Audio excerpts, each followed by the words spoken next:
পশ্চিম অসমৰ কেন্দ্ৰবিন্দু বঙাইগাঁও চহৰ স্মাৰ্ট বজাৰত গোমাংস উদ্ধাৰ উত্তপ্ত পৰিস্থিতি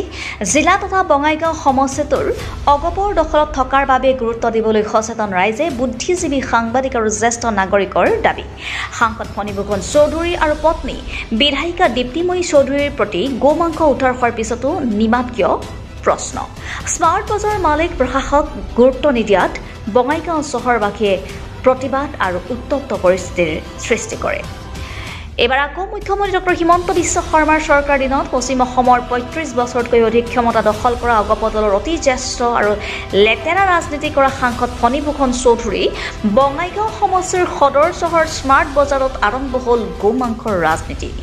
মূলতঃ বঙাইগাঁও সমষ্টিত গোমাংস অতীজৰে পৰা চলি আহিছে কিন্তু প্ৰচাৰ মাধ্যমৰ সন্মুখত অহা নাছিল এবাৰ এই গোমাংসই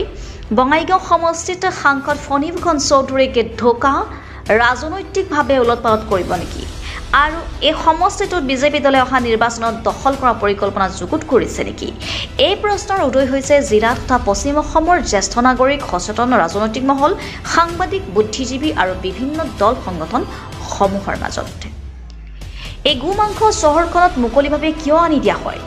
এয়া যদিও এক অমীমাংসিত প্ৰশ্নৰ উত্তৰ আৰু কোচ ৰাজবংশীকে ধৰি ইয়াত বিভিন্ন হিন্দু জনগোষ্ঠীৰ লোক আছে আৰু বঙাইগাঁও সমষ্টিটো বিজেপি দলে বিগত দিনৰ পৰা দখল কৰাৰ বাবে বিভিন্ন পৰিকল্পনা যুগুত কৰিছে তেনে এক সন্ধিক্ষণত হঠাতে এনে এক সময়ত এক ব্যৱসায়িক দোকানত কিয় গোমাংস খাই থকা মুকলি প্ৰতিবাদৰ সৃষ্টি হৈছে এফালে বঙাইগাঁও জিলাৰ তিনিওটা সমষ্টিত বিজেপি দলে বকাসুৰৰ দৰে হজম কৰি মিত্ৰদল অগপক শেষ কৰি দখল কৰাৰ যে পাং পাতিছে এয়া সাংসদ ফণীভূষণ চৌধুৰী আৰু বিধায়িকা তথা তেওঁৰ পত্নী দীপ্তিময়ী চৌধুৰীয়ে অতিকে গুৰুত্ব দিয়াৰ যে প্ৰয়োজন হৈ পৰিছে এয়া জিলাখনৰ সচেতন ৰাইজে সাংবাদিক বুদ্ধিজীৱী আৰু জ্যেষ্ঠ নাগৰিকসকলে দাবী জনাইছে সূত্ৰটোত প্ৰকাশ বঙাইগাঁৱৰ পৰা ষ্টাফ ৰিপৰ্টাৰ প্ৰফুল্ল কুমাৰ দাসৰ ৰিপৰ্ট অৰুণোদয় অসম আসলতে স্যাৰ কালি আমাৰ লগৰে স্টাফৰ এজনে কালি ষ্টৰত গৰু মাংস লৈছে যেহেতু আমাৰ ষ্টৰত একো নন ভেজ এলাও নাই অকল কণী খাব পাৰে সেইটো আনিব পাৰে তো গৰু মাংস লৈ আহিছে আমি একেটা ষ্টাফ ৰুমতে আমি সবে লাঞ্চ কৰোঁ মানে সবে মিলি কিনে লাঞ্চ কৰোঁ তো একেটা ষ্টাফ ৰুমতে আমি গৰু মাংস আনিলে আমি কেনেকৈ লাঞ্চ কৰিম তো আমি এছএমক কালি ইনফৰ্ম কৰি দিছোঁ যে এনেকৈ ঘটনা ঘটিছে এছএমে এতিয়ালৈকে একশ্যন লোৱা নাই একো তো আমি এছএমক কৈছোঁ যে ৰহিমউদ্দিনৰ ষ্টৰৰ পৰা ওলাই দিব লাগে আমাৰ মাজত আহি ক্ষমা খুজিব লাগে তাৰপিছত এইখন ষ্টৰ আমাক নালাগে আৰু এছএম যদি এতিয়ালৈকে একো একশ্যন লোৱা নাই অকল এপলজি দিব দিছে এই কাণ্ডখিনি কিমান দিন ধৰি চলি আছে কাণ্ডখিনি কিমান দিন ধৰি চলি আছে সেইটো আমি গম নাপাওঁ কিন্তু কালি আমি দেখিছোঁ কাৰণে আজি আমি এইখিনি কৰিব লগা বাধ্য হৈছোঁ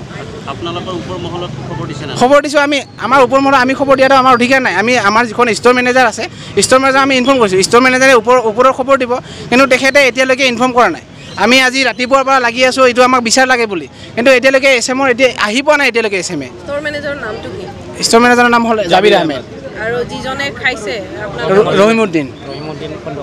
মুছলিম সাপোৰ্ট কৰি আছো বৰ্তমান তেখেতে এতিয়া নাই নেকি ৰহিমউদ্দিনে আহিব নাই ষ্ট'ৰ মেনেজাৰে আহিব নাই এতিয়ালৈকে পলায়ন কৰা নাই ঘৰত আছে হয়তো আহিব ভয় কৰি আছে নাজানো এইটো কি হৈ আছে আপোনালোকে ফোন কৰিছিলে নেকি ফোন কৰিছোঁ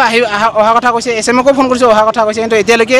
একো দুয়োজনে আহি পোৱা নাই হেড অফিচৰ পৰা কিবা যোগাযোগ কৰিছে নেকি হেড অফিচৰ পৰা যোগাযোগ কৰিছিলে কিন্তু এতিয়া কৈ আছে যে আমাৰ দাবীখিনি মানি ল'ব যে আমি কৈছোঁ যে ৰহিমউদ্দিনে আহক আমাৰ মাজত ক্ষমা খোজক আৰু ৰেজিগনেশ্যন লেটাৰত চাইন কৰক সেইখিনিয়ে আমাৰ দাবী আৰু ৰেজিগনেশ্যন চাইন কৰক আমাৰ চবৰে আগত আমাৰ ষ্টাফৰ আগত ক্ষমা খুজিলে হ'ল এছএমজন চেঞ্জ হ'ব লাগে আমাৰ ষ্টৰৰ পৰা আৰু ষ্টৰটো আমাক অলপ শুদ্ধ কৰিব লাগে এইটোৱে কথা মানে আমাৰ যিটো আমাৰ ষ্টৰখনত অকল হিন্দু মানুহে শ্বপিং কৰিব নাহে চব জাতি আহে তো ইয়াতে যদি এনেকুৱা এটা কাণ্ড চলি থাকে কাষ্টমাৰ আহিব নেকি ইয়াতে নাহিব না তো এইটো আমাৰ ধৰ্মত লাগি আছে না আৰু এইখন শাওণ মাহত আমি একো নাখাওঁৱে বস্তু তো এইখিনি আমাৰ অশুদ্ধ কৰিছেনে নাই এইখিনি আমাৰ বৰ্তমান আমাৰ দাবীখিনি মানি ল'লে আমি শান্ত হৈ যাম আৰু ইমানখিনি দীঘল হ'ব ইমান ডাঙৰ হুলস্থুল নহ'লে হয় যদি আমাৰ ৰাতিপুৱাতে যদি আমাৰ কথাখিনি মানি ল'লে হয় ইমান হুলস্থুল নহয় তো এইখিনিৰ কাৰণে আমি হুলস্থুল কৰি আছোঁ এই আৰু